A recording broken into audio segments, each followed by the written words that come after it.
ধানের শীষ আসবে না, আসলেও তারা ভোটে দাঁড়াতে পারবে না। ধানের শীষ আসলে একটা দল না। ধানের শীষ বাংলাদেশের মুক্তিযুদ্ধের বিরোধীদের একটা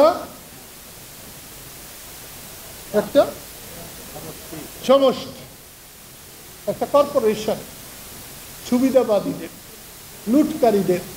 লুটকারী আওয়ামী লীগও আছে, কিন্তু বিএনপি তো বড় বেশি আছে। ওই যে কি জানি নাম,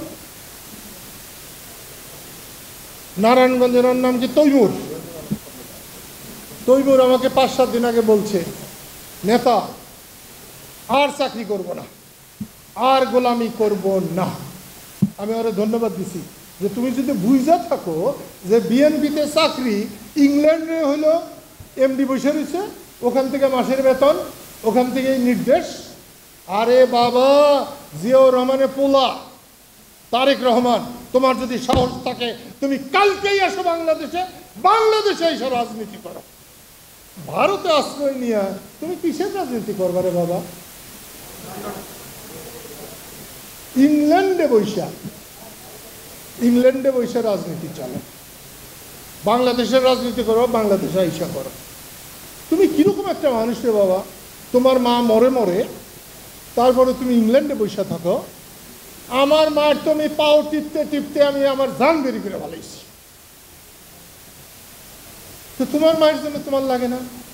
আরে জেলখানা কি, ফাঁসি কি? আসো, আইসা মায়ের পাওটা শুইয়া সালাম করে বলো যে মা আমার দোয়া করো, আমি আসি। না, তা হবে না তো। তুমি ওইখানে থাকবা, কোটি কোটি টাকা কামাই করবা। আমি শুনছি গত বছরের এই ইলেকশনেও সবার ক্ষতি গেছে, খালি তোমার লাভ হয়েছে 2-3 হাজার কোটি বলে তোমার লাভ হয়েছে। সকালে একজনের নমিনেশন দিছ, বিকালে আরেকজনের নমিনেশন দিছ, আবার টাকা নিছ, আবার পরের দিন সকালে আরেকজনের দিছ। আমিও লতিফের সঙ্গে কিছু কিছু ক্ষেত্রে একমত। আমরা বাংলাদেশের স্বাধীনতাকে পদদলিত হতে দিতে পারি না। স্বাধীনতা বিরোধীদের হাতে ক্ষমতা দিতে পারি না, এবং আমরা বেঁচে থাকতে সেটা দেব না। আমি ময়মনসিংহ সেদিন বলেছি, আমরা যে যাই ভাবি, স্বীকার করিবার আর না করি, শেখ হাসিনাই আজকে বাংলাদেশের স্বাধীনতার একমাত্র প্রতীক। এটাকে অস্বীকার করার পথ নাই। উনি চারদিকে দালালে ঘেরা। বিএনপি তো ইলেকশনে যাবই না, জামাত তো ইলেকশনে যাবই না, ওরা বাইরে থাকুক। আমরা ইলেকশন করি, যারা যারা জিতবে তারাই আপনার লোক, তারাই স্বাধীনতার পক্ষে, তারাই বঙ্গবন্ধুর পক্ষে।